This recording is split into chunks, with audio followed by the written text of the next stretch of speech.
Oh, yeah. Alright guys, and Flippy211 has just subscribed. Thank you very much for the subscription. Welcome all to tonight's painting stream. I am painting blue on Ayandan Wraith Guard tonight. And they look really bright on camera. So, who is excited? So, I stayed at Lucy's last night, and I fell asleep before all the Adepticon reveals. And I got up at about 5 a.m. to go to the toilet. And Phil had very kindly stayed awake, as he always does, and covered everything to do with Adepticon. So thank you very much to Phil, first of all, for covering all of that. I really do appreciate it, mate. We've got Ian Stanford in the chat, and we've got James Martin, morning from Oz. Good morning indeed. So, lots and lots of big reveals at Adepticon. Don't even know where to start. Next three codexes: Imperial Knights, Harlequins, and Death Watch. So, of course, I've got all three armies. Which means I'll be picking all three of them up, and that is before we've even got proper news of the Dark Eldar Codex. And we haven't even got the Necron Codex yet. So excited for them, so I think they're probably all going to be out by June, probably. What have we had this year? We've had Demons, Thousand Sons, Custodes, and Tau, so we've had 4 in 3 months. So I think the next 3 months we'll see these 5 codexes come out. I'm excited to see what they do with Harlequins, especially because obviously they've already got a lot of tricky stuff up their sleeve. So it'll be interesting to see what each of the masks get for their rules. So I'm excited about that. Knights are going to be interesting as well. And Knights going to get chapter tactics.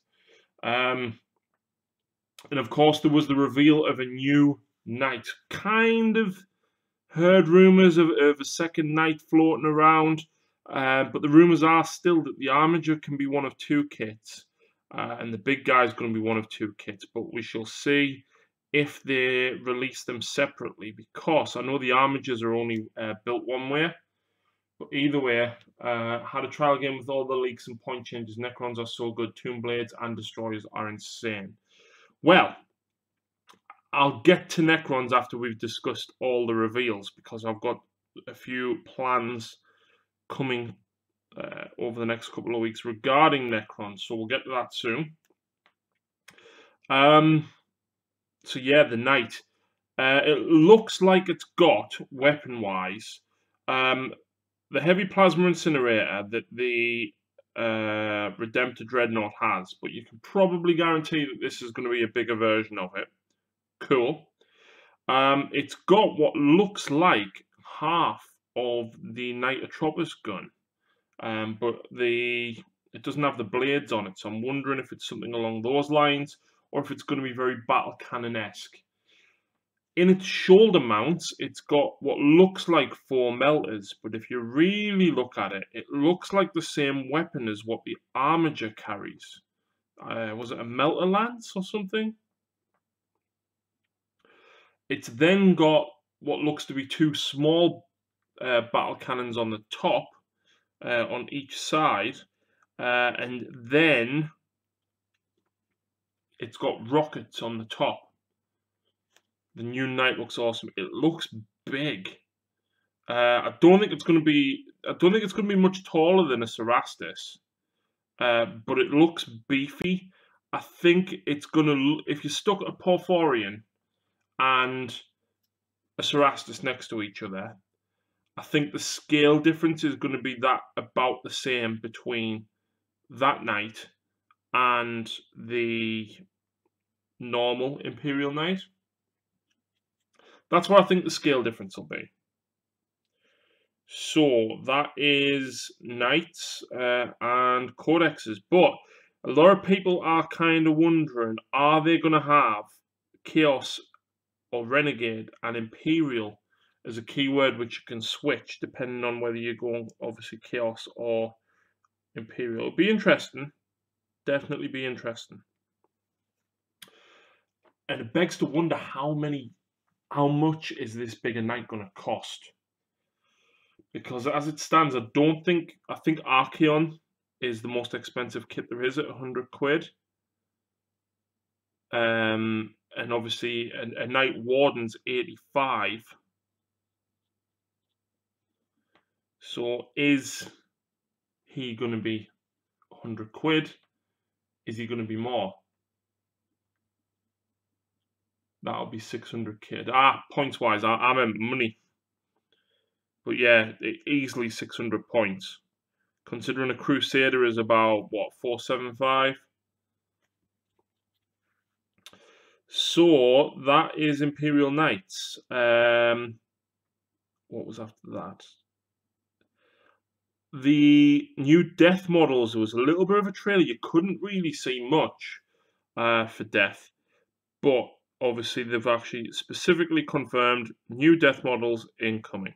So that looks pretty cool. But then they released a little trailer about Magic for Age of Sigmar. And it looks as though Magic is going to be getting a change. Because there was a giant purple floating skull that looks like a sea urchin. And I have no idea what that is. Ian Stanford reckons the Black Coach. That would make sense because it has been out of stock for quite a while. And I remember seeing it look like two horse skeleton heads. So, to be honest, I wouldn't be surprised.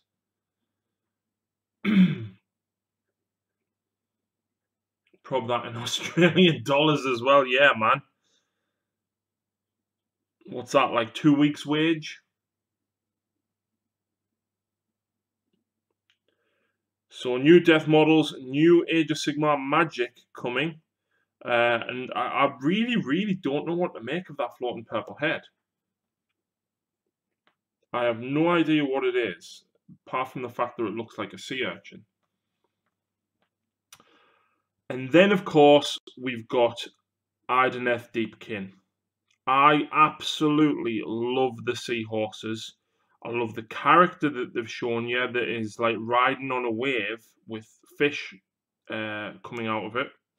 Looks absolutely phenomenal. The sea turtle, the eel riders, they look brilliant. Absolutely fantastic. And Oh, yeah. somebody has just subscribed. Jonah Draclus, thank you very much for subscribing and welcome if you are currently watching. So, the giant sea turtle looks really, really cool. And I can't help but thinking, I've bought all these Daughters of Khaine. They're really, really cool. I've just splashed out a couple of 100 quid on them. I really want these. So, I can't not do the Daughters of Khaine now, and I love the Daughters of Khaine. They are phenomenal. They look brilliant, but I can't help but be like, ooh, shiny. The new models. So yeah, I'm really, really excited about them. Lucy hasn't joined in yet, but I'm going to try and convince her to get them. But she's like, nah, I've just bought loads and loads of stuff for Slaanesh, which she has. So yeah, I don't think she will. But we'll see. Because, you know, after a Sylvaneth, she wasn't getting another army. And then she got Slaanesh. Jacob, my man from the Warp Forge. If you like Batman, go and check his channel out. I've got a really, really dry throat. Sorry. So, yeah, the Idoneth Deepkin look absolutely fantastic. I think they're still going to be a little way off because obviously, don't forget when they released info on Death Guard back in late 2016, I think it was. it was a good another 6 months. Now, rumor on the grapevine is that elves have the big release sort of May time, so I wouldn't be surprised if there's something in White Dwarf, or at least it hints there in next issue. Bearing in mind White Dwarf as well, I should get my copy on Monday because I'm a subscriber. So watch out for the White Dwarf review on Monday. What else is there? There's a picture floating around on the internet of the inside of White Dwarf's battle report, and it's Orks. A lot of people seem to think that it should be showing new Ork models. Now, I don't know because I'm not too familiar with the Ork kits. Jacob might be the guy to ask, but there is rumours that Orks are going to be last. Obviously, with them announcing these codexes, it does leave Genestealer Cult, Space Wolves. There was another one as well. Orks. And if they do one, Imperial agents are all kind of left behind at the minute. We've got Sharpie in the group chat, Wolfwraith.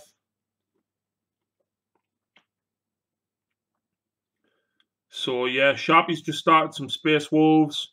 Check him out on Instagram. I'm sure Sharpie will oblige us with a link. It's Wolfwraith, just like his username. Doing some awesome Primaris conversions. So go and check him out on Instagram. And Twitch, because he streams a lot of video games on Twitch. And for the record, I hate painting blue and yellow. I really want sisters. I'm going to be a battle bitch. You have to wait till next year. Yes, you have to wait till next year, Jacob. That is the next topic, of course.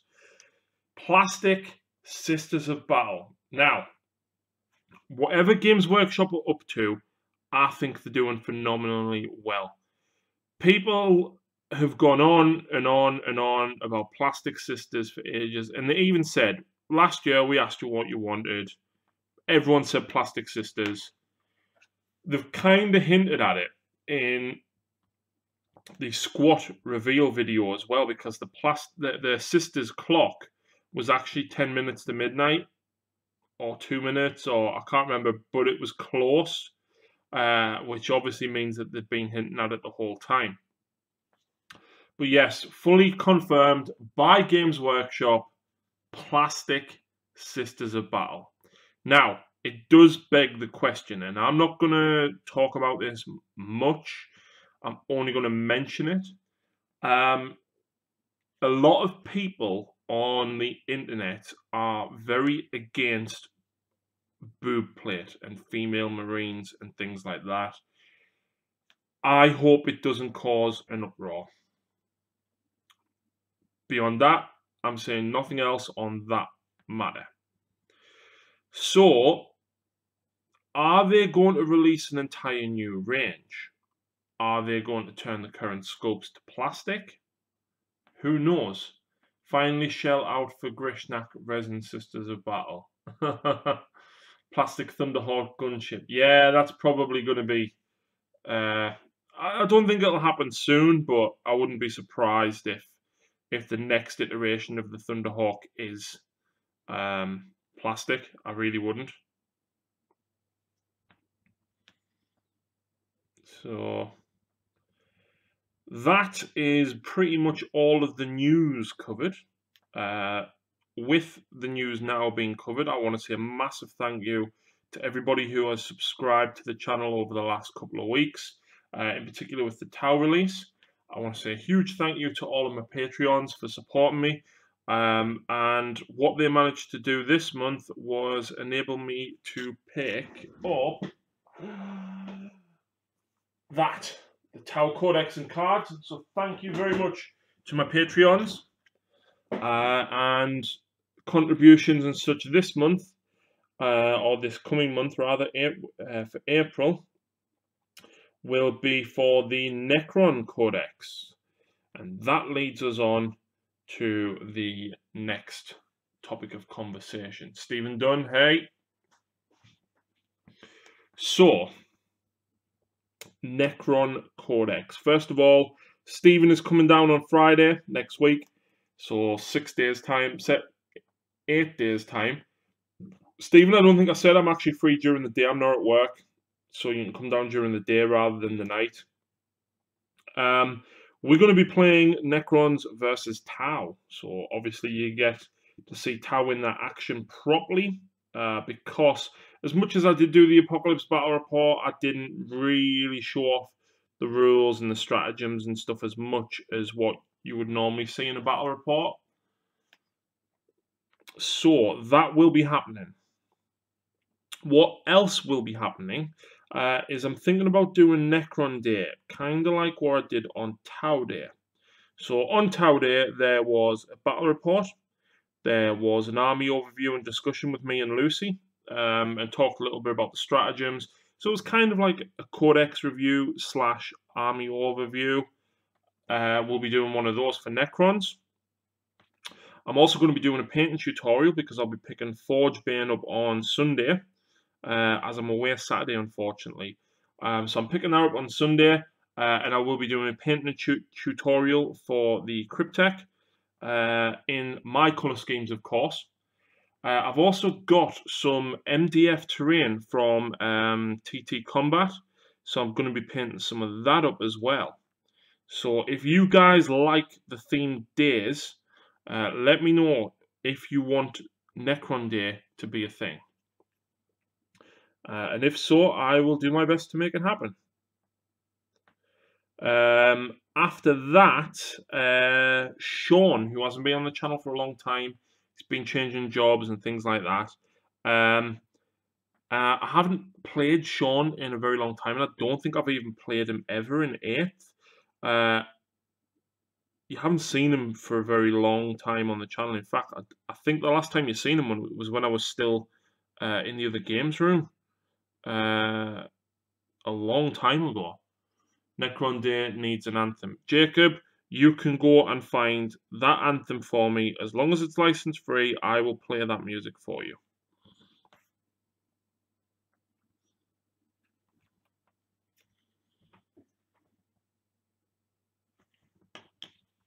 Hey mate, I really enjoyed your Nagash versus Sylvaneth video. Oh, nice one, man. Glad you enjoyed that. I didn't really get to film as many dice rolls as what I normally would on that, because it was such a long game, and obviously, you know, trying to look after Lucy as well. She's not used to such big point games. You know, it was a very long day for her, and I was pretty much playing a lot of it myself by the end. I've never actually played Sylvaneth. I've just played against Lucy. So because of my memory, I do tend to pick up on the rules quite quick. And Luke actually said to us whilst we were playing that as well, Harry, I hate playing against you because you know my army better than me by turn 2. Because I seem to remember stuff well.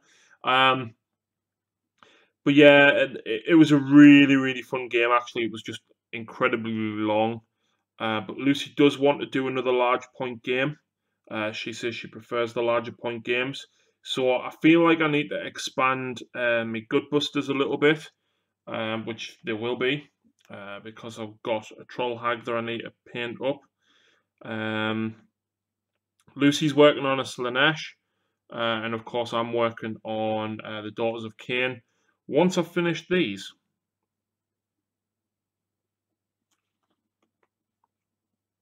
so yeah, I'm working on these for Sean actually.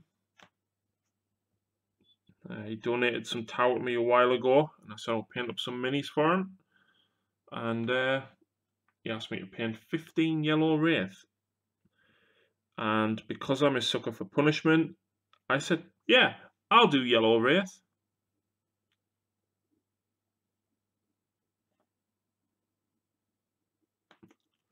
I'm looking forward to seeing the Idoneth rules. Yeah, man, I wonder what they're going to be. If they're anything to go by the Daughters of Khaine, they're going to be... Well, see, on paper, I think Daughters are very strong, but I'm a kinesthetic learner. So until I'm actually doing it and playing the game, I won't really learn it. Like, all the rules for the Necron stuff that is out, and I could sit and read it 3 or 4 times and I would never take it in. I've got to physically sit there and play it. Azriel, Great Dragon, just subscribed. Thank you very much for the subscription, my friend. Just watching Warhammer TV live from Chicago. Nice one. Who's on? Is Kerry on? Because when we went to Warhammer World last week to film that Tower Apocalypse game, I've met Kerry quite a few times actually. I met her originally at No Retreat last year. So I knew her from there, and then of course she got the job with Warhammer TV, and then she moved up to Nottingham from London, along with Colonel from Tabletop Tactics, and obviously I met him when I was at No Retreat as well. When we went to Warhammer World last Wednesday, Lucy turned round when we were gaming and spotted Peachy, and she was like, "Oh my god, is that Peachy?" And I was like, "Yeah, it is." She was like, "I need to go and get a photo." So we went over and we spoke to him a little bit, and he let us get a photo taken. And we bought one of the exhibition guides from Warhammer World, and we got him to sign it. And then he was just like, "Oh, well, Duncan's just in Bugman's. Do you want me to go and get Duncan to sign it for you?" And we were like, "Yeah, please." So anyway, we went back to the game. Peachy ran off with the exhibition guide, and he come back over to the tower table like 5-10 minutes later with Duncan. And Duncan actually complimented me on my towel, and I was just like, wow, this is awesome. So we ended up getting Kerry, Colonel, Peachy, and Duncan's signatures on the inside of our exhibition guide, which is awesome. I need to wash my brush. Two thin coats, definitely. Honestly, he was just such a nice bloke. Peachy as well, just really, really nice guys. You know, they didn't have to spend as long talking to us as what they did. But yeah, they were stood for a good 10 minutes. Lucy was in absolute awe. And there's a picture of her looking at Duncan as if to be like, "Oh my god, look who it is." In fact, let me see if not there, Facebook. She'll kill us for showing you guys this, but never mind.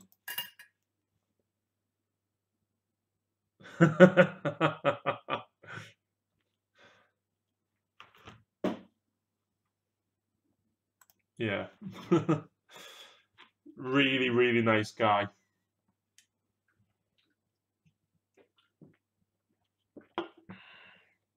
So, I haven't really painted much this week, to be honest, because I was busy over the weekend with it being my birthday. Monday night, I can't remember what, I fell asleep on Monday night. I was rendering the League of Artisans, and I was like, "Oh, I'll go and watch one episode of The Big Bang in bed," and probably fell asleep at 7:30. Till well after 10 o'clock, so I was a bit like, yeah, can't really do anything now. And then Tuesday I wasn't very well, so I ended up staying at Lucy's, and I didn't take anything with me to paint. Last night I did some of these. Tomorrow we're going to the cinema. Saturday we're going to the zoo, which leaves literally Sunday.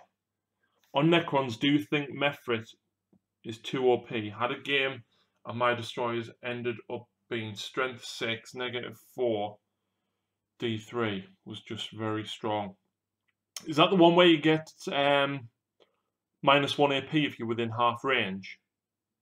Killed a Swarm Lord 1 round of fire from 5 with 1 command point reroll. Yeah, it's very strong. The Doomsday Arc, for example, is -6. Like, how many -5s is there in the game? Let alone -6s. At first I was a bit like, nah, It's alright, but you're going to have to get really close to do it. But you're not. And the more I think about it, I think it is very, very strong. Especially if you've got warrior blob squads. Tesla, wow, Tesla within half range is going to be brutal. Just warriors being -2, man. They dropped 13 points per model. So what? 50 points a model. They went up in strength. To be honest, right, the one that I like is I like the reroll hits if you charge if you go Flayed One, Praetorian, Lich Guard, Canoptek stuff. I like that if you're running that theme. I do like the reroll ones to hit if you stay still though, because then I imagine like a big blob squad of warriors just standing in the way and not moving. And I think for Annihilation Barges and Doomsday Arcs, rerolling ones to hit is definitely the way to go. I wouldn't think twice about getting like the cheapest HQ, probably a Cryptek or a bog standard Lord, an Annihilation Barge, 2 Annihilation Barges and a Doomsday Arc. I can run that because that's what I've got. God, I could run 3 Annihilation Barges because I've actually got 3. Just one of them doubles as me command barge.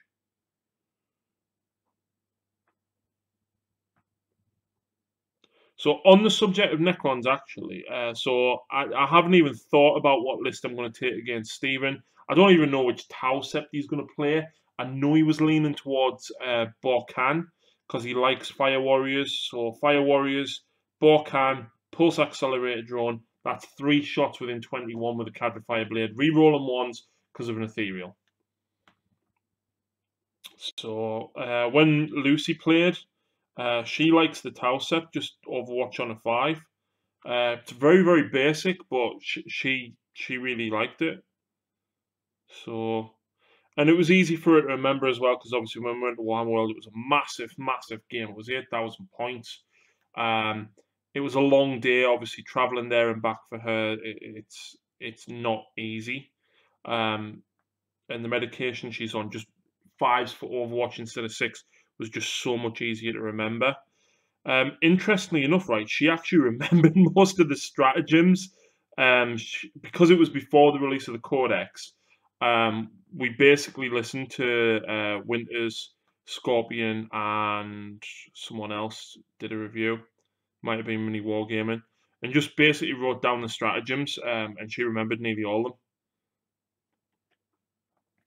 Mine before Codex was Warrior Blob, Immortals, and then Tomb Blades and Destroyers. My list dropped 390 points. Jesus, man. Yeah, the Tomb Blades are looking good now because a -1 to hit them. And then, of course, the fast, which means you're easily going to get within rapid fire half range. Rapid fire gauze on Tomb Blades, I think, will be really, really good because that's -2. So it's like 4 shots at strength 5, -2. And you're very quickly going to get within half range.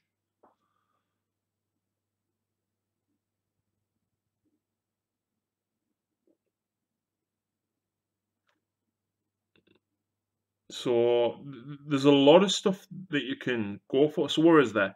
There's reroll hits if you charge, reroll ones if you stand still, an extra AP if you're within half range. That's 3. What's the other 2? I think one of them's to do with that. One of them is treat rapid fire weapons as assault if you advance and ignore the -1 to hit for heavy weapons.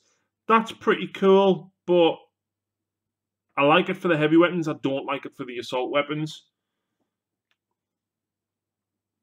Looking forward to seeing some more Necrons in games. Jacob, you can see my Necrons anytime you want.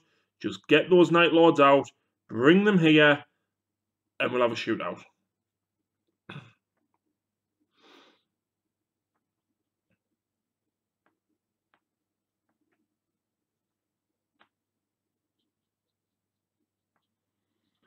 Safe to say I'm excited. Cool, man.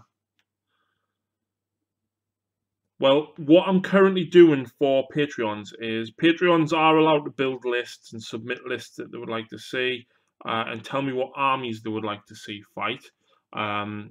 So, I mean, obviously, I'm always open to suggestions from members of the public anyway, but Patreons do get priority of that.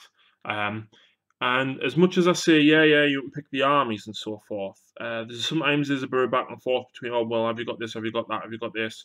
So what I'm currently in the middle of doing on my lunch breaks at work is eventually I want to change it and I want it to be much better than what it is. But essentially I'm just building a list of models that I own that are painted that you can build army lists out of, and Patreons will have access to that on Dropbox.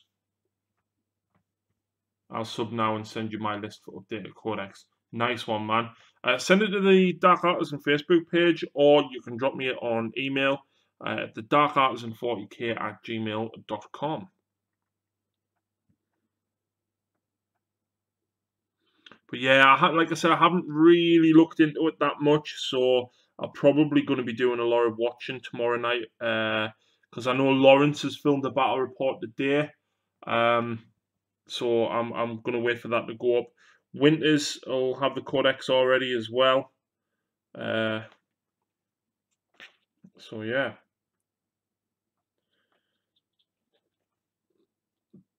But yeah, as far as Necron Day goes, it'll be tutorial for the Cryptek, battle report, army overview / codex review, and terrain tutorial. By terrain tutorial, it's unfortunately it's not going to be a trash terrain tutorial because I've got nothing to make any Necron terrain out of. But I will be using the TT combat kit to paint up a piece of terrain. But yeah, I'll be showing you how to do OSL on the Necrons.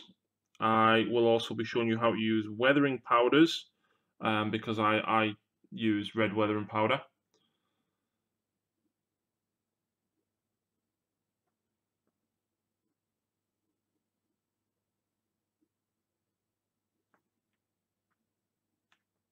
So that will be in the videos as well.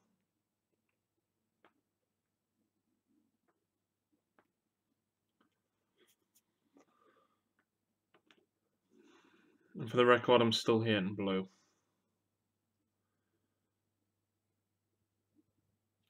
I am actually tempted to just finish 10 instead of 15. I've also been working a little bit on Morathi. I'm happy to show the small version off in the League of Artisan videos that are going to be putting up, but I'm not going to show the big one off anymore. I want it to be a big reveal in the battle report when I first use her, and she changes. So I want to leave that for the surprise.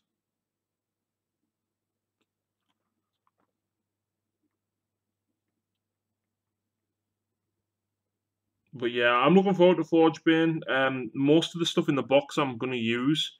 So the Lich Guard I'll build as war scythes because I've only got 5 war scythe Lich Guard and I've got 10 sword and shield ones. The Immortals I don't know what I'll build as yet.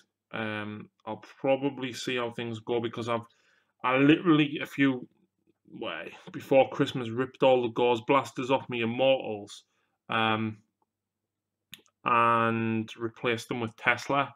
So if I end up having to build them with Gauze because Gauze works out better than Tesla for some reason, maybe that -2, I might end up doing that. I don't know. I don't really need another 5 death marks because I've got 10. So we'll have to see really what happens with that. But the wraiths, I've only got 3 wraiths, so another 3 wraiths ain't going to go amiss. Obviously, the Cryptek is a new character. What else is there? There is The Dominus, I only own one Dominus and then Call, so it'll be handy to have a second HQ choice that isn't Call. I don't necessarily need the Vanguard or Rangers, as I've got about 55 here. 40 of them are unbuilt. And then I've got a couple that I picked up second hand, which are already built as well. That Wargamer has joined us. Good evening.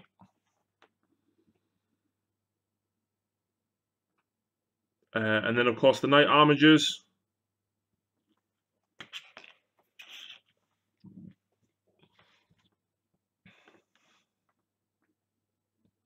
But yeah, that box is incredible value for money, the Forgebane box.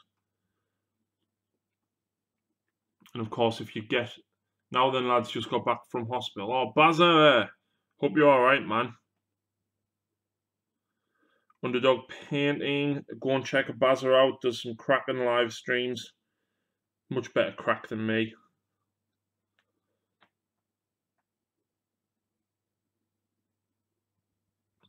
So, the next battle report that will be going up probably tomorrow night will be Harlequins versus Blood Angels. Now, Patreons have had access to this all week.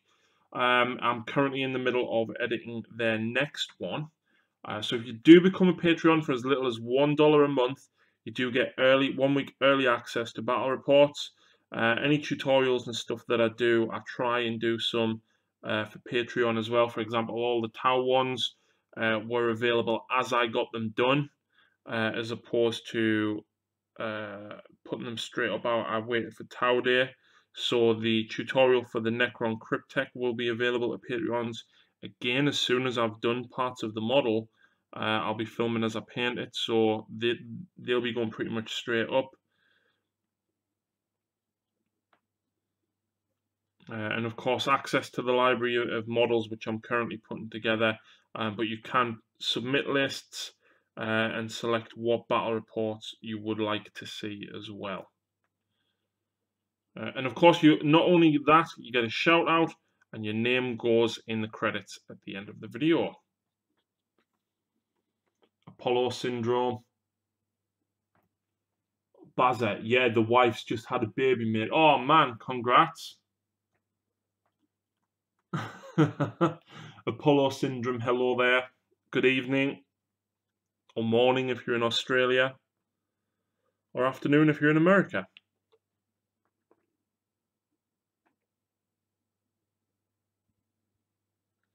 So we've just been talking about all the new releases and announcements from GW.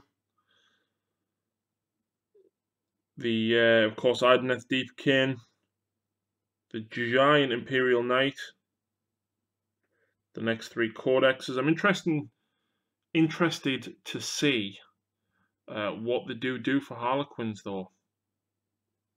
Are the different masks going to get all different traits? So when you think about it, it's like, oh, right, -1 to wound Harlequin infantry. -1 to hit all of the flying stuff. Run and charge. Retreat and charge. Retreat, shoot and charge.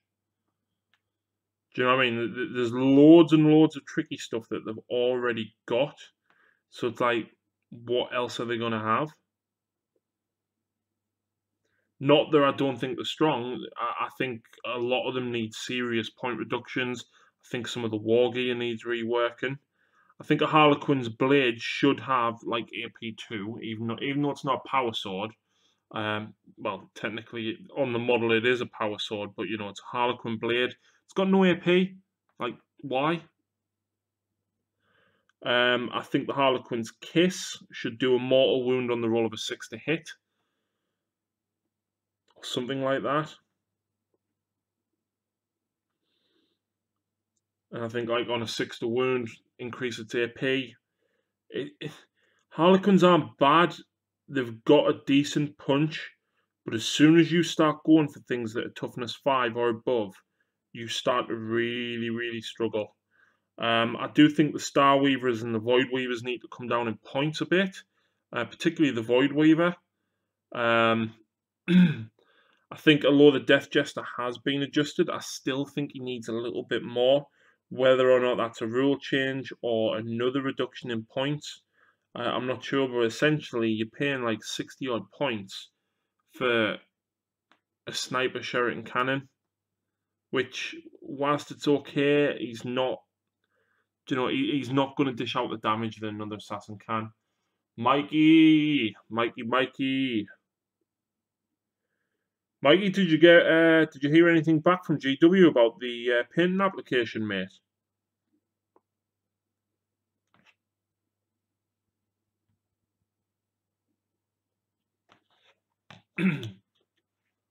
I hate sisters. The metal models have sickened me off.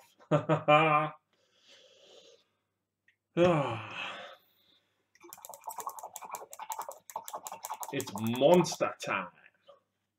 I have 2 minutes. I've got 9 of 15 blues done, but I need to go back in with a finer brush in a minute. They told me to F off politely. Amy Snug's got the job. I've seen Amy Snug's got the job, but, like, I'm sorry, mate, you're a better painter than her.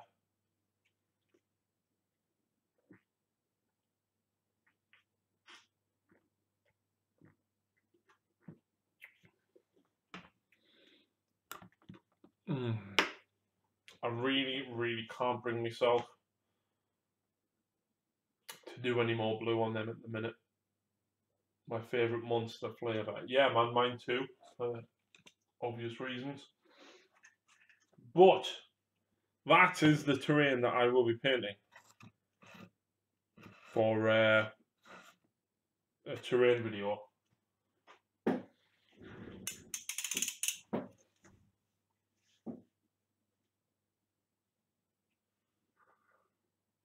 Yeah, Mikey, that sucks that she's good and has painted a lot of armies to good standards. I've got like 1.5 armies. Yeah, but that doesn't matter though. Not like, oh.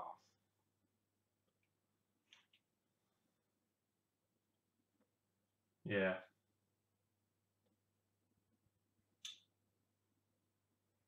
Never mind, mate. We all think you're an awesome painter.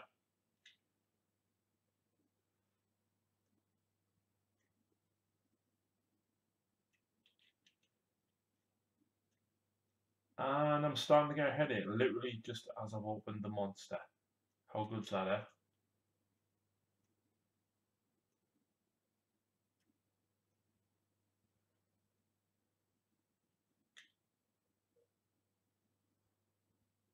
Never mind though. Mate, you're a legendary painter. Stephen will tell you, Bazza will tell you, you know, loads of people will tell you, mate. They've seen you work on the League of Artisans, and I'm more than happy to continue sharing it. I feel the same about white, even though I have about 16k of white towel. Stephen, do you actually have that much painted though?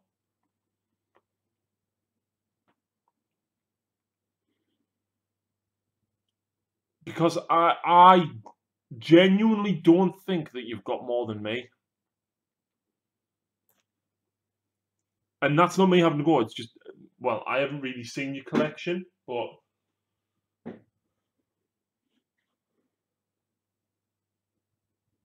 Fight! Painting Eldar, Harry. Yes, I am, Mikey, and it's not mine. It's my mate's. He gave me some towel last year, and I said I would paint some stuff for him. And he gave me Yellow Wraith. Oh. All apart from 50 drones and 2 town weapons.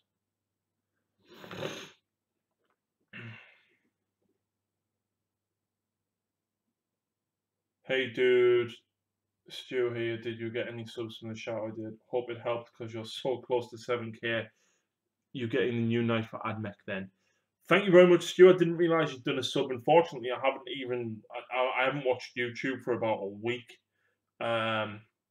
Didn't get anything watched over the weekend with it being my birthday. Thursday last week I was at college. Friday I was out. Monday I was asleep. Tuesday I wasn't very well. Yesterday I was at Lucy's. Tonight I've been to college, come in and literally started streaming. But yes, thank you very much for the shout out, Stu. I do appreciate it. Go and check out Battleforge Brothers, guys. Grim and Stu have some awesome armies, and the gamer tables are always class. Full on week that. Mikey, if that's not everything, right, tomorrow I'm at work, date night at the cinema, and then Wednesday morning I've got to get up and drive across to the Lake District to go to a zoo for kids' birthday, and then drive back. It's the same distance as driving to Warhammer World and back. And then obviously we're staying at Kate and Max on Saturday night, which means coming home Sunday. Lucy will be incredibly sore, so I won't be doing anything on Sunday besides sitting and building the 2 Armiger Knights after I've picked up my Forge Bane. But Stu, yeah, man, I'm really close to 7k, and of course I will be picking up that massive knight. Oh, do you know what? I'm going to show you a tiny bit of Morathi. Shit, mate, don't know how you... Neither do I. I honestly don't know. So yeah, this is Morathi. This is the bottom scales. And this is the Green Stuff World flip paint. And I've used... I can't remember the name of the colour now, but you can see there, changing from green through to purple. And that is all one colour. Just this bit happened to be sprayed on top of black. Whereas here, I sprayed a tiny bit of pallid witch flesh first, and that is actually the flip paint over the top of white. So totally different depending on what colour you go over. So obviously she is sub-assembled. She's in 1, 2, wing, 3, 4, head 5, hair 6, base 7, 8. She's in 8 pieces, so I can put it together. Those daughters will be fun to fight with my death. It's showing up really nice. Yeah, that had quite a lot of quotes on that, mate. That's a busy week, like, dude. Can't wait for the new stuff. Morathi is looking class, mate. AOS is not for me, but Jesus, that's a beautiful... Oh, mate. She's unbelievable. I'm going to do all the little snake ladies. I got 4 boxes of Melusai. I'm going to do all them in the flip paint as well. But I'm going to do the shooty ones in a red-green flip. And then I'm going to do the combat ones in the green-purple flip. And... oh, it's not here, the avatar off the top of my cauldron. It's at Lucy's. I did take some stuff with me on Tuesday, but I didn't touch it. So... yeah, so next week at college, I've got Tuesday's lesson. I've got an exam on Thursday, and then it's fucking end of term. 2 weeks off, thank the Lord. I'm not religious in any way, shape or form, but I will definitely be thanking him in 2 weeks' time when I get that little break.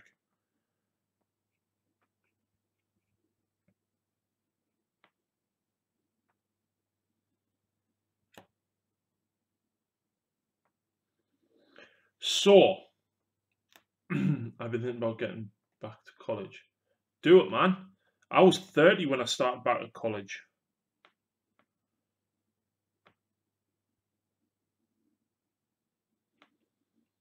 And here we are nearly 2 years later.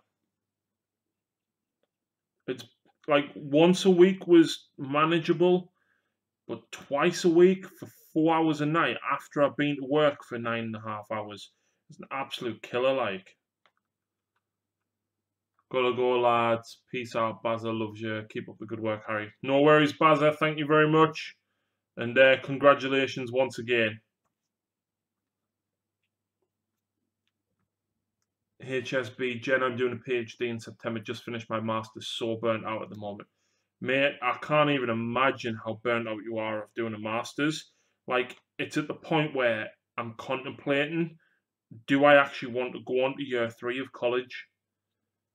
And the answer is yes, I do. Can I physically and mentally manage it? I honestly don't know. But I feel at a minimum, even if I don't make it to university to go on to SEMA, I want me level 4 because there is a lot of people qualified to level 3, which is what I'm studying currently. This is accountancy, by the way. And it doesn't really help you step up the ladder in terms of job role. But obviously level 4 does. Anyway, dude, I'm off to bed as up early, but could do with a catch-up, man. It's been too long. Keep up the good work. Look forward to more updates with Morathi. Don't tempt me with AOS. Mate, do it. It's such a cool game. Check out Lucy's Sylvaneth I painted up with the airbrush if you haven't seen them. But honestly, mate, some of the models and armies that are coming out are absolutely stunning. And believe it, 40k currently is like Sigmar 2.0, so you wouldn't even feel out of place. Definitely, you should ride it out, man. Get that level 4 if it's industry standard. Yeah, I can. There's a lot of people got level 3 qualified, right? But they're kind of just in purchase ledger roles and stuff, which is what I'm in at the moment. But in order to really progress, especially going to like other employers and stuff, you know, there's a lot of people with level 3, but if someone's got level 4, you know, they're more likely to go for them. So I know I need to get me level 4. It's just a case of can I physically and mentally hack it. Mr. Pirate on Giant Seahorse, what's not to love? The turtle, though. The turtle's the best thing.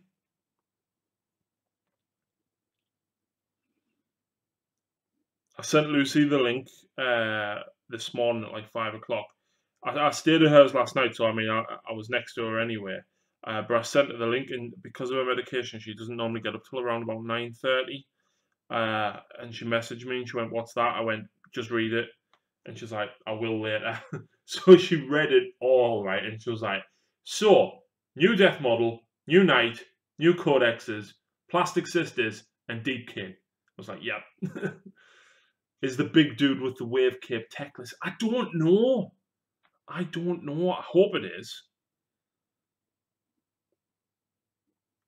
I hope it is. Lucy is actually. She keeps looking at my daughter's models and she's like, "Oh, but they look so cool. I want to paint them." And I'm like, "Well, they're mine." And of course, being the nice boyfriend that I am, I've said that she can use them whenever she wants, which she can.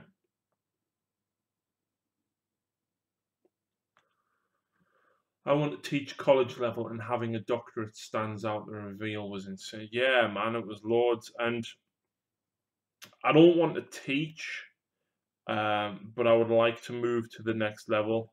Like at work, like there's 6 of us on purchase ledger, and then a senior clerk and a supervisor. There was 2 supervisors, but one of them just got promoted to account assistant. So there's 2 accounts assistants, 3 accountants, and then there's 3 accounts admins. Now I have got a lot of admin experience, so I could probably get into the admin role, but really I want to be in the accountant role. The problem I find is even with a company as big as the one I work for, the turnover of staff is very low. So actually progressing within the business, unless you've been there a very long time, it's difficult.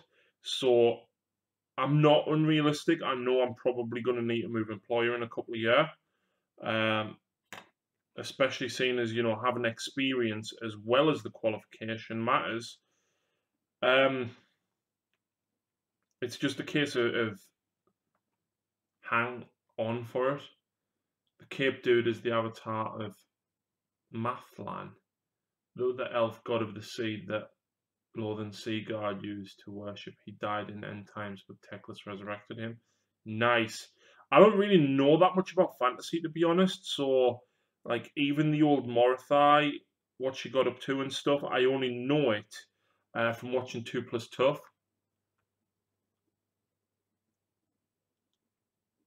You'd be better off using for experience and move on. Yeah, that was always kind of my plan when I started working there 2 years ago. Was kind of stick with them for about 4 or 5 years, and then move on to somewhere else if I don't get another position. The thing is, I don't dislike working where I work, so it's just it sucks working for minimum wage.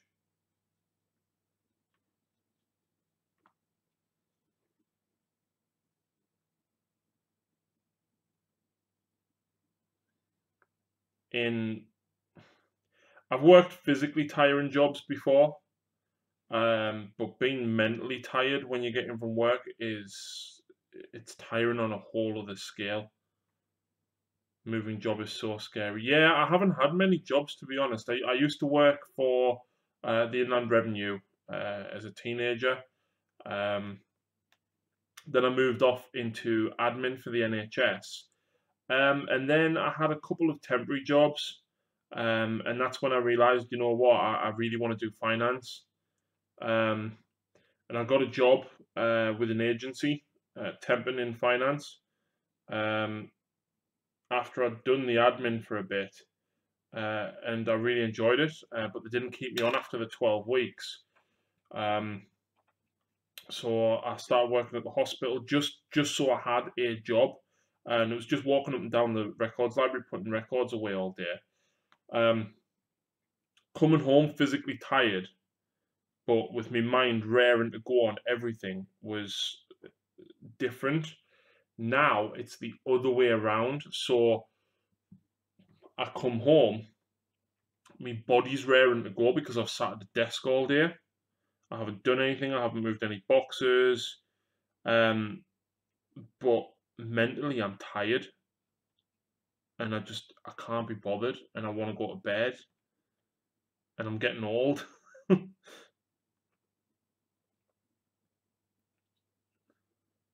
So, but yeah, I know for the bigger picture, I need to hang in there.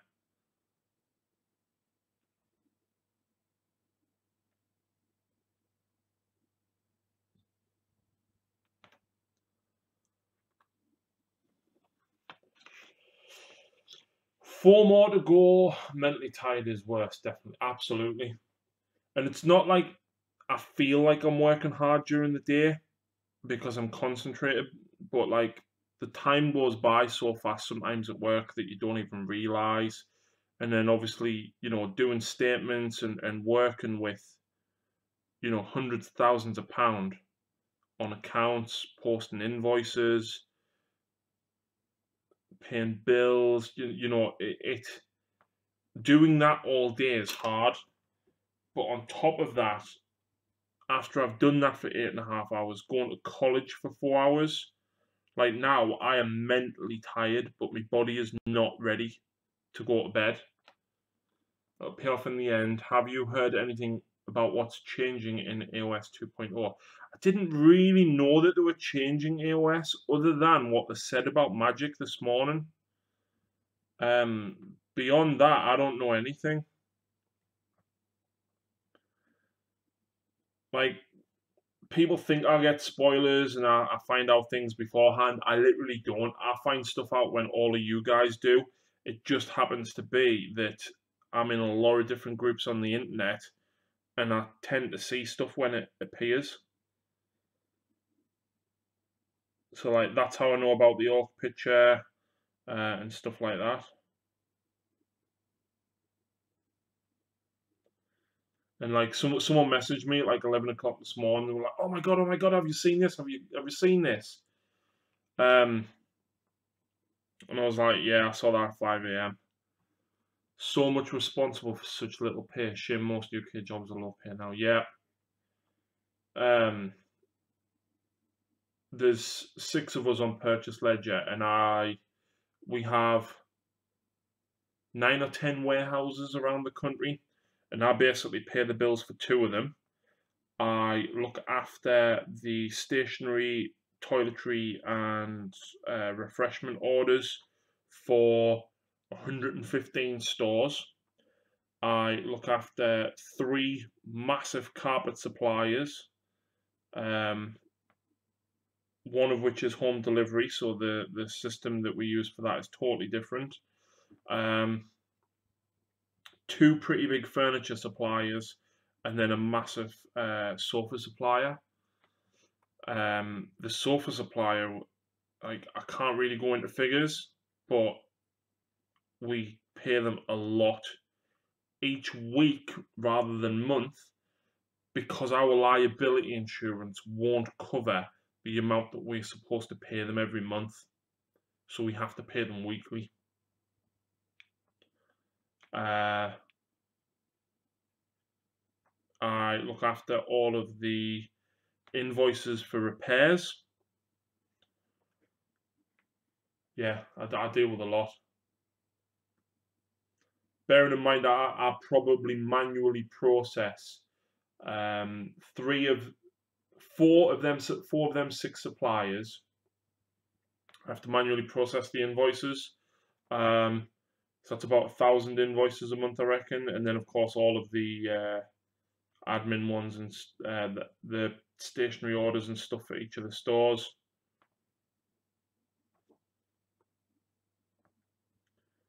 And then, of course, at the end of the month, you've got to do statements to make sure that everything that they're saying that we owe, you've got to tally up and make sure that it matches. And then, obviously, the warehouses that we look after, like if they hire a van or if they get some temporary staff in or repair one of their own vans, you know, I've got to make sure all their invoices match up, and it's a lot.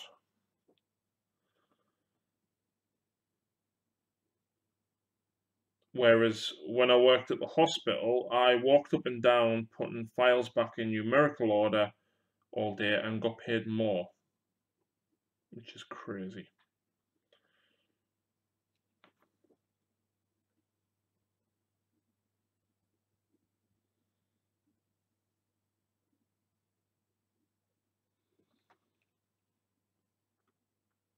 Is any money ever misaccounted for? It's not really misaccounted for. It's a case of, you've sent us that invoice for 1,200 quid. We ordered these goods at 1,100 quid. We're not paying that 1,200 quid invoice. I only deal with paying the invoices for the suppliers that we buy goods off. Obviously, when you consider what the accountants do, like they do all the budgeting and reporting and things like that. I'm going to base that Pirate Lord with an underwater base. He's got coral on his base. It will look great. Just on a water base, you say? Do you mean like this? Oh, there are they.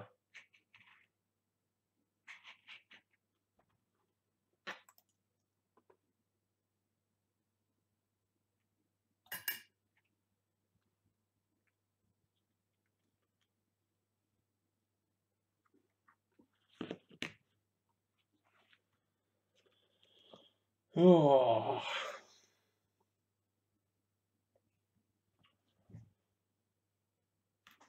Let's see who's selling what. You're very similar to that sweet base. Cheers, man. My entire Tyranid army is on bases like that. There. Broodlord. And Gene Stealers. And even Spore Mines.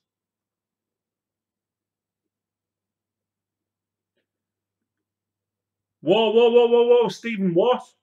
New Abaddon model, so he's ready to take on the rest of the Imperium. Anyone think there's going to be a Tau versus Death Guard campaign with all the hints, lore, and artwork in the Tau Codex? Where is this?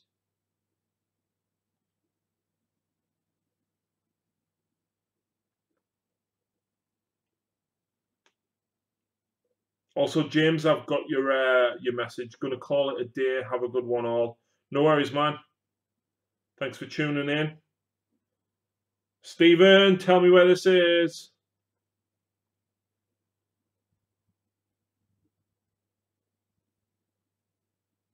I think Stephen's yanking out chains.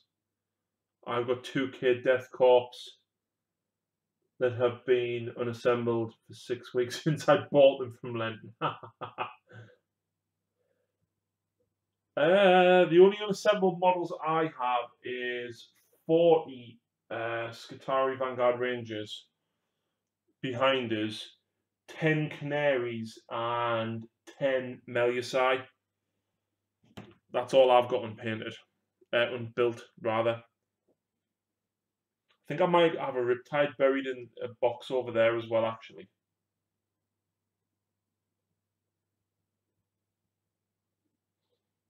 And I've got a few bits of terrain.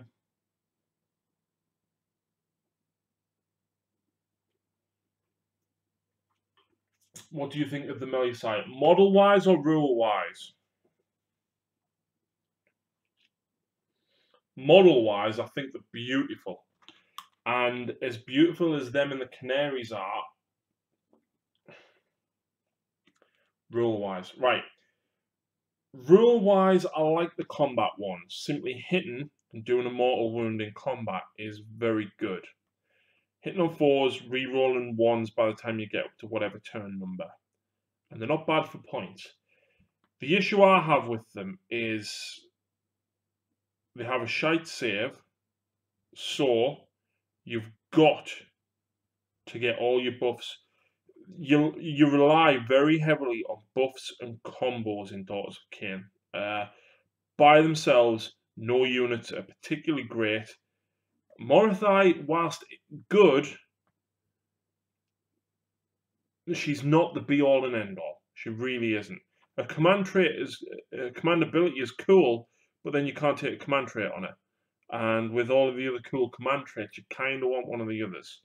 I didn't like the FAQ though, because a lot of people don't like the I can't remember which way is which, but the shooting snakes, and they're like, oh, they don't do enough damage. And Judicators, right? Compare them to Judicators. Judicators are 160 points. These girls are 160 points. Judicators hit on 3s. These hit on 3s. Judicators wound on 4s. These wound on 4s. Judicators have -1 rend. These have -1 rend. Judicators have 2 wounds. These have 2 wounds. Judicators do have a 4+ save, 3+ in cover. These have a 5+, but you give them 4+ for a cauldron nearby, and you stick them in cover, gets them to that 3+.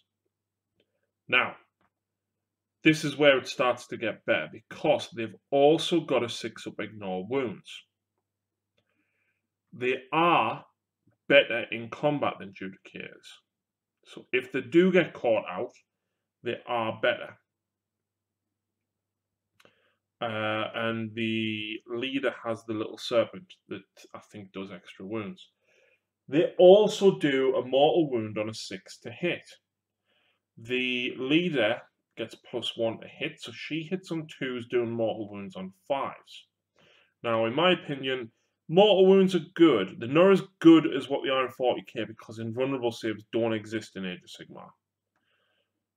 But still, you know, something with, like, if I'm going against Lucy and she's got that Dracoth with a bloody 2+ save reroll on 1s, I want them mortal wounds, absolutely. But against most stuff, you're probably only looking, you know, you still got, your opponent's still going to have about a 33% chance of saving the wound. So the fact they've got the 6+ ignore wound is good. Now, this is where it gets better. So at the minute, I think they're pretty much point for point for Judicators, right? Now, yes, the Judicator has the exploding bow, right?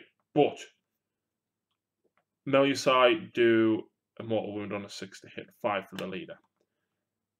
I think that doing the mortal wound cancels out the shock bolt, right? It's the fact that you can reroll 1s to hit with, I think you can. I can't remember. You're going to make us go and get my book in a minute. But it's the buffs that you can give them. So you can give them they get the reroll hits on a certain turn anyway. And there was a few other things as well. I can't remember if the wounds is only in the combat phase. But then one of the temples helps you out with something else. And basically, they can be buffed very, very well. So they're not as bad as what people think on paper. They're not bad, right? They're not bad at all. The issue is, there's better things in the book that you'd rather take over them. But, like, even Lucy agreed with me. Like, point for point. People say, oh, they should do D3 damage or 2 damage. Nah. Point for point, they're equally matched with Judicators, in my opinion. If you stick... In fact, you know what? I'm going to do a video on it when I get my first 5 painted up. What's better, Judicators or Blood Sisters? Or Blood Stalkers, whichever ones they are. Because I think they are equally matched. How expensive are daughters to build of an army, like in comparison to more just small armies? Incredibly expensive, Mikey. A box of Witch Elves is £35 for a 10 model unit of battle line. So straight away, you're talking 105 quid for your 3 battle lines. You can get the Cauldron of Blood and a unit of witches for 60 quid if you can find them. And of course, discount if you can find them online. I bought one. I then bought a box of Demonettes and used the Sisters of Slaughter spares from the sprue on the Demonette bodies. So I doubled up. Actually, I didn't buy Demonettes. I bought a Slanesh Start Collecting box and gave Lucy the chariots, but, you know. Morathi is 80. It's £30 per 5 snakes and £27.50 per 5 canaries.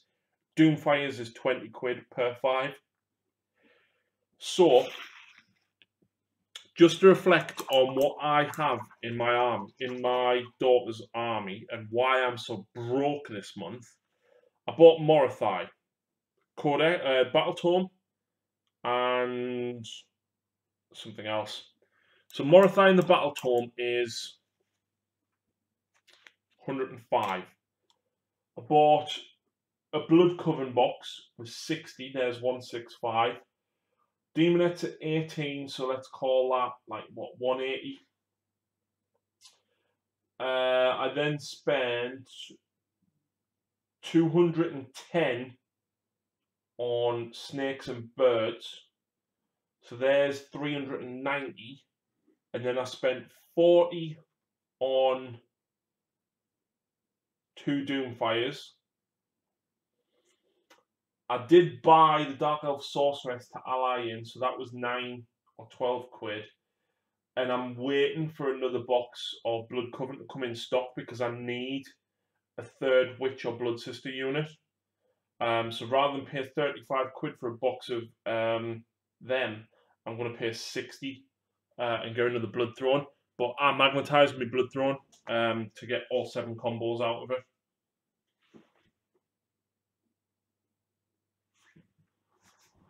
So, very, very expensive. Oh, and then just to top it all off, I bought all resin bases. Yeah, because I'm stupid. Where's Morathi's base gone? I seriously don't know where. Oh, there it is. So that's the piece that she goes on, but I bought all resin bases. This one was cast up specifically for me by Terry from Demonscapes. He didn't do a cobblestone in 100mm, so he made me one. Avatar is a beast.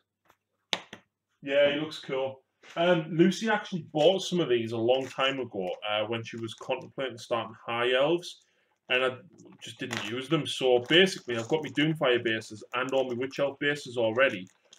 So then I bought 40 mil bases to put all the snakes and everything on. So they're already sprayed because of, like I said, Lucy was going to use them a while ago. So I'll just spray them grey.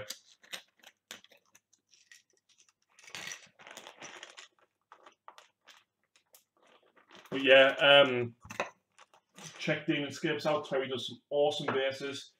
All of my corn is based on his stuff, as is my AdMech. Google important updates around general data protection.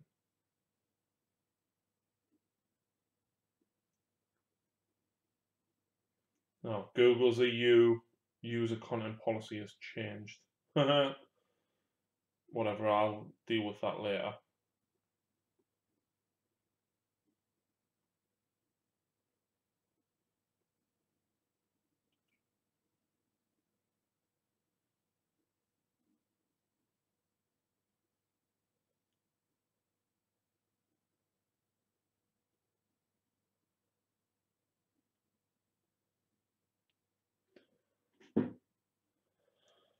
Oh, 2 more to go.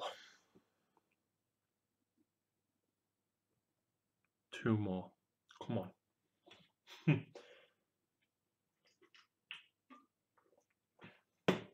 Oh, and I picked up a Hydra secondhand for 15 quid.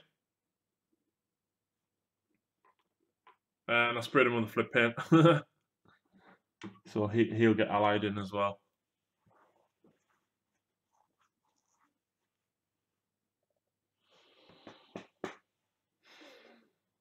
I'm not really doing anything now. Oh, my head hurts, but I need to work. Oh, whilst a lot of you are here and chatting actually, I want your honest opinions. So, did you enjoy the narrative campaign?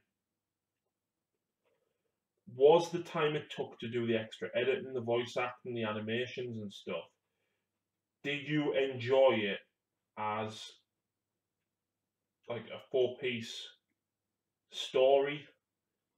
Was it enough? Could I have added more script work and stuff? What would you change if I was to do another campaign?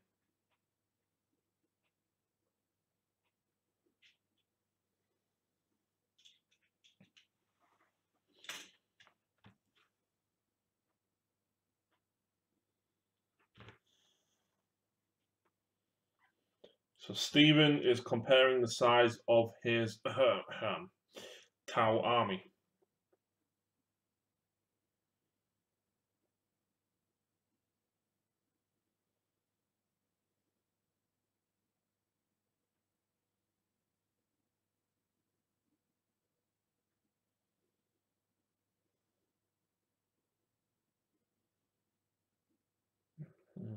So I've got Orvar, Shadowstone, Counterfire Blade, Ethereal, 4 commanders, Long Strike, Dark Strider.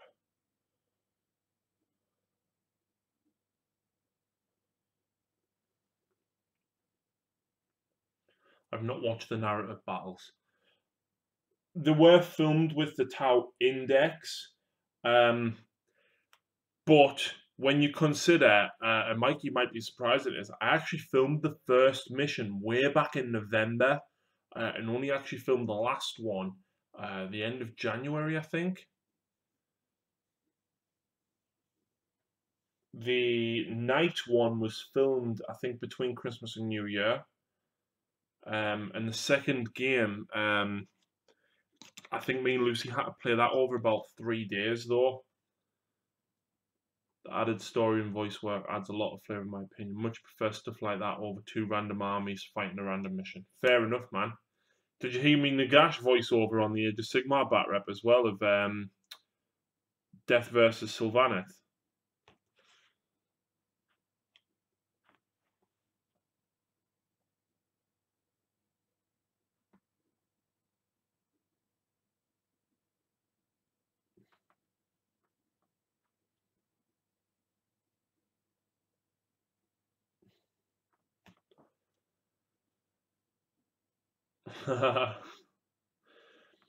Was that enough to add to it, or do you think like just doing a few bits and pieces in each battle report? I mean, it will take longer, and I'm concerned that I won't be able to get as many battle reports out. But I want to do something that's a little bit different, like the League of Artisans, where I'm sharing people's work. I haven't seen anybody else do that.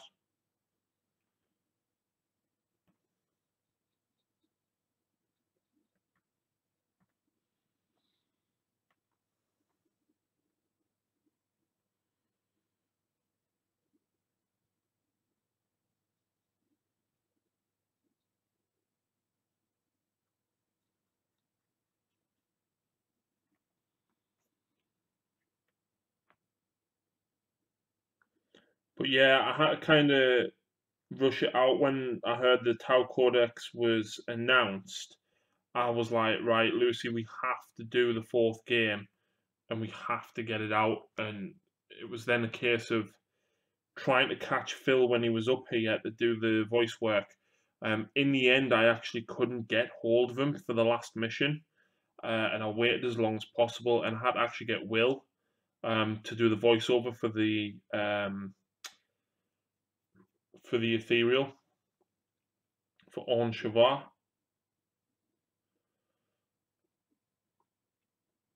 So I kind of knew that Harlequins would be coming soon, but I didn't know that Death Watch would be one of the next one announced. So the next campaign will be Demons. Uh, what are they? Harlequins and Death Watch. That's what me and Lucy kind of want to do. So we're going to wait for the codexes, but I'm going to try and write the narrative rather than trying to just make it up as I go along and fill the gaps in with bits of story here and there and trying to think of stuff as I go. I want to try and write it before I even start it.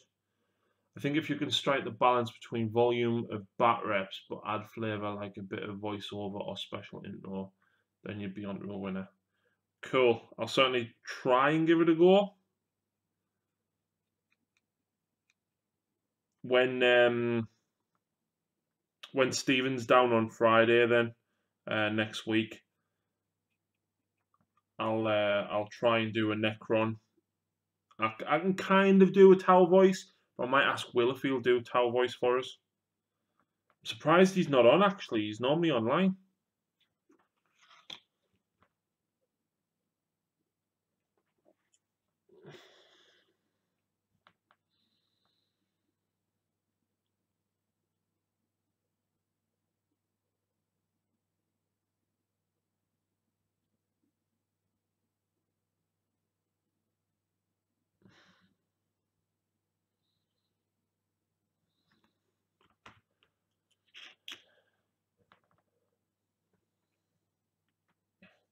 Hallelujah! I'm on the last one for the blue. Now I'll go back around with a finer brush and maybe give the helmets a second coat. Yeah, me and Stephen are comparing Tau armies now. So I said I've got Onvar, Shadow Sun, Cadra Fireblade, Ethereal, 4 commanders, Long Strike, Dark Strider. The 4 commanders technically are 2 normal commanders, and then the 2 Forge World ones, Ramia and Ramia and Rely.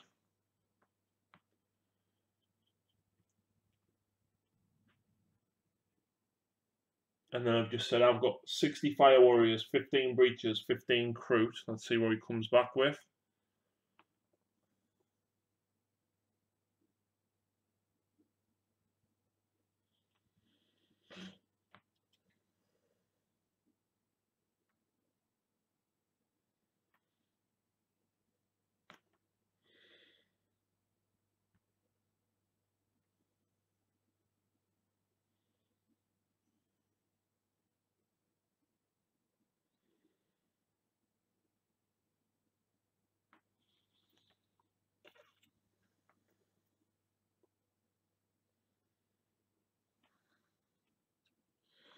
I watched Winter's 30k bat rep that we put up the other day. It was really nice to see him playing that again, and it's actually unbelievable how much of the game is changed. Like, you know, you tied up in combat, a dreadnought versus Marines, and like they just stuck planting grenades on him.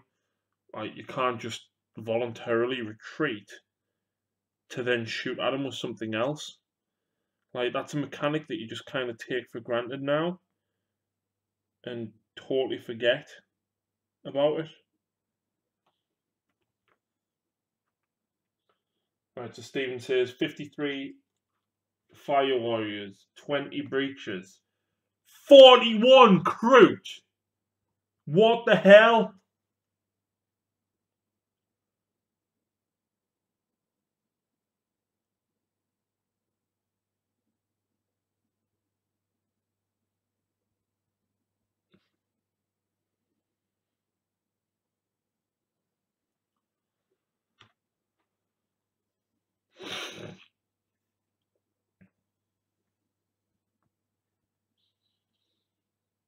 I'm going to get going, mate. Good night, everyone. No worries, man. Thanks for tuning in.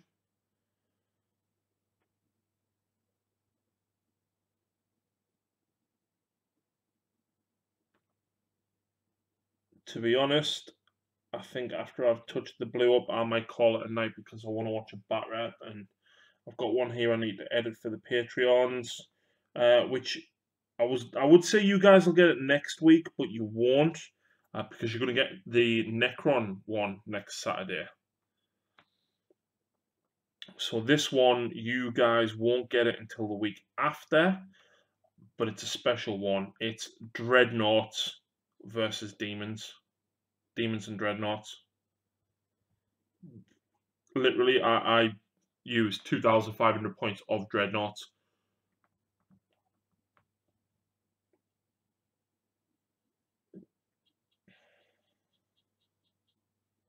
So, yeah. It was different.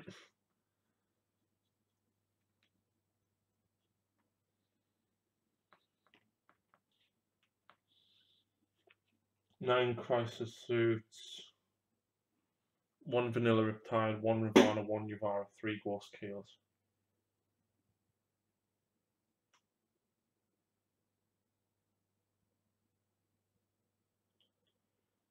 So he's got three, I've got five. Tides, cancel, out, keels. So even there.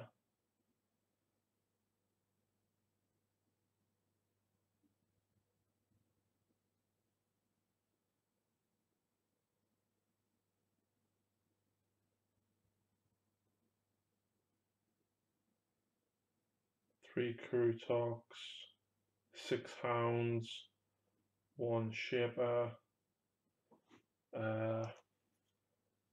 12 Stealth Team,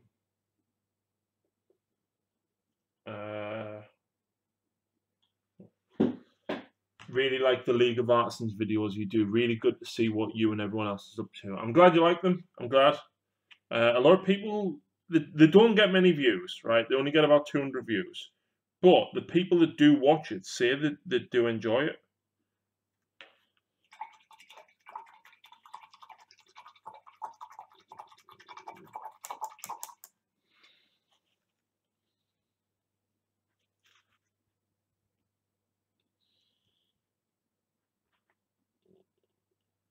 Stephen, I'm going to have to get Codex because I need to see what else is in Elites.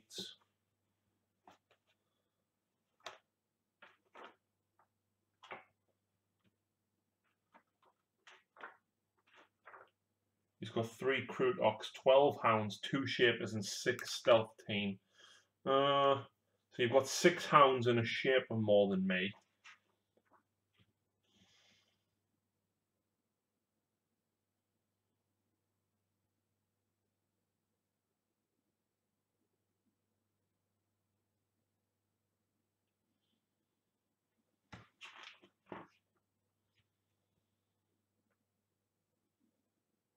So I'm slightly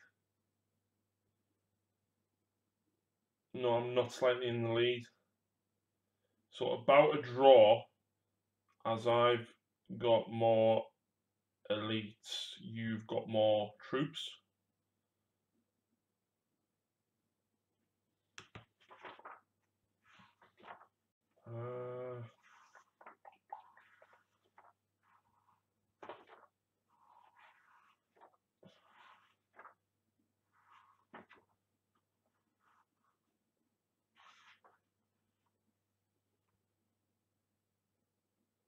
You got any marksmen? I've got 40 pathfinders.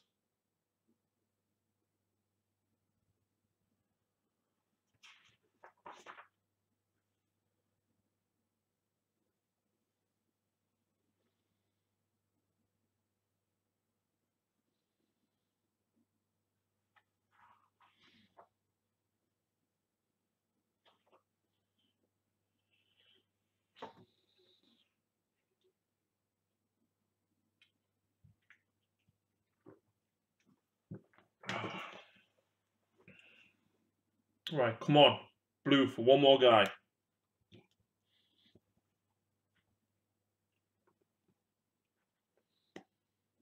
3 marksmen and 9 sniper drones. Okay, Stephen. Okay, I think you're pushing ahead with the infantry here. Have you got any piranhas?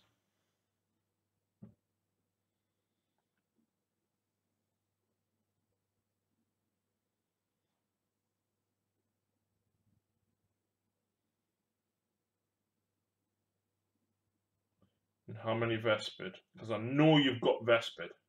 I just don't have any.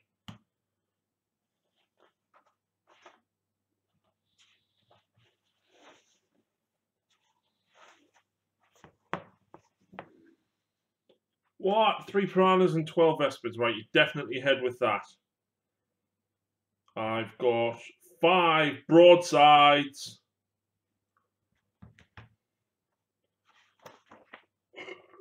Pardon me.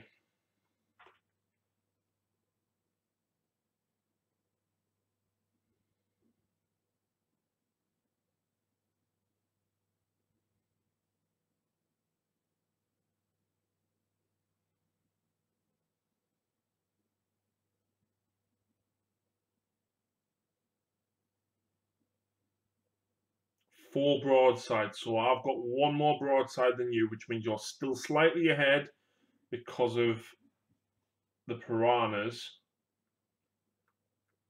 So I reckon a broadside probably equals about a piranha. So yeah, you're about the same. Because of your crew and your Vespid, you're in front. And that with a piranha. This is where he's going to beat us though. Hammerheads and devilfish. I've only got 1 hammerhead and 2 devilfish. And then of course long strike that we mentioned earlier.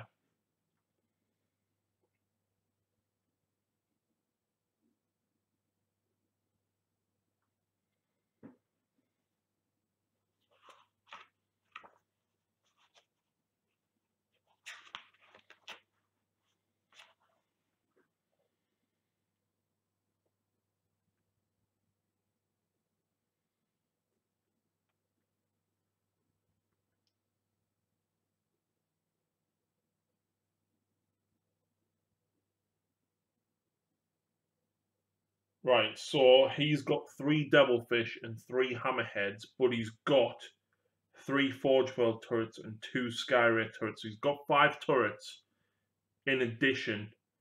So basically that gives him 2 hammerheads and 1 devilfish.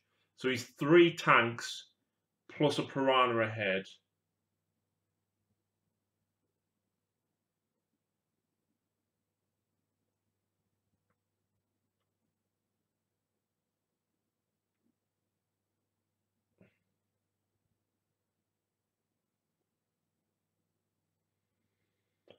Right, and I know he's got flyers, but I don't have any.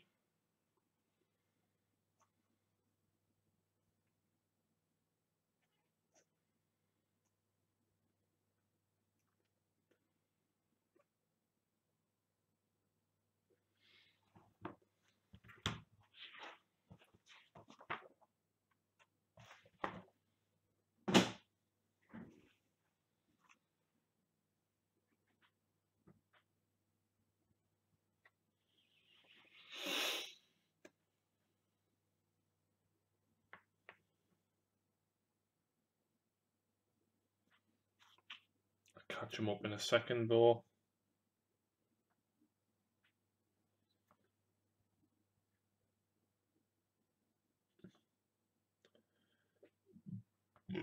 Excuse me. So he's got one flyer and a different one on order.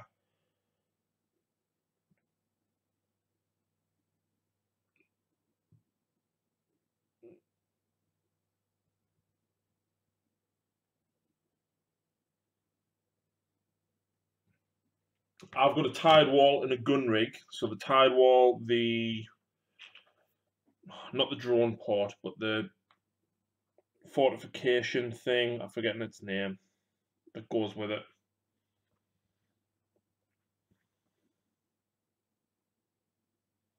Stephen, you better not have a tide wall.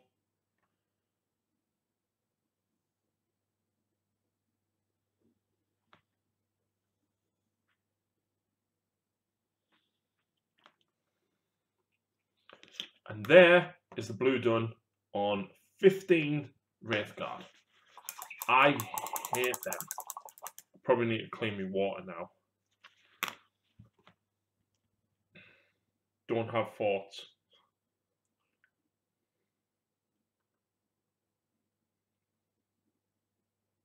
So he's a piranha, a flyer,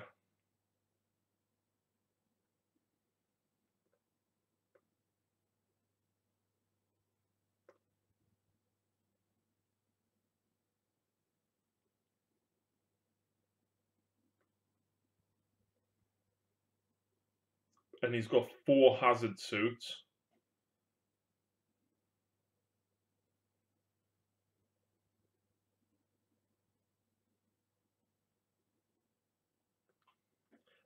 Interestingly enough, I did used to have the 2 Tau flyers, but I sold them 18 months ago.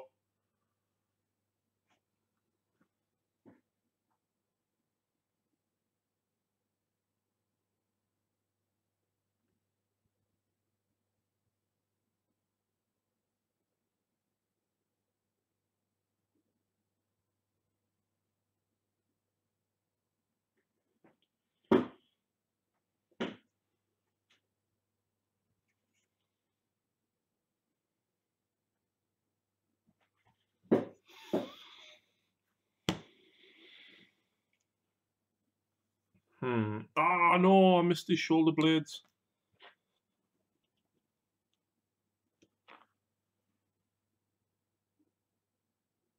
So, yeah, I think I'm going to do this guy's shoulder blades and then I'm going to call it a night.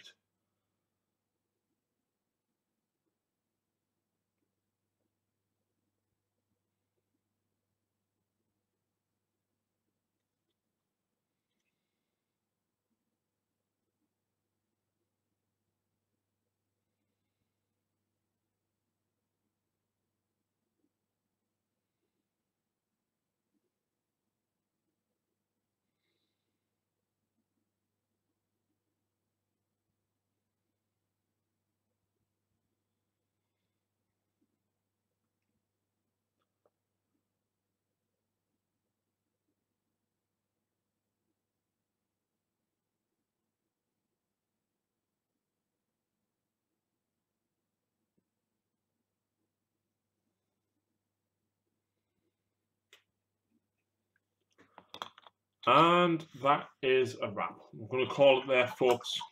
So, thank you very much for everybody that's tuned in and listened to me babble on about new releases and stuff like that. I really do appreciate it. Thank you to all the Patreons who've supported me and enabled me to keep up with the Games Workshop's influx of releases. I really do appreciate that as well. I'm not going to move my phone because it's got a cracked screen. Yes, thank you very much to everybody that has supported, subscribed. Please check out the rest of the channel. Please go and check out the narrative campaign and, of course, all of the Tau stuff. And you can expect lots of Necron and Daughters of Khaine stuff coming very soon. But until next time, guys, thank you very much for watching. And we'll see you again soon.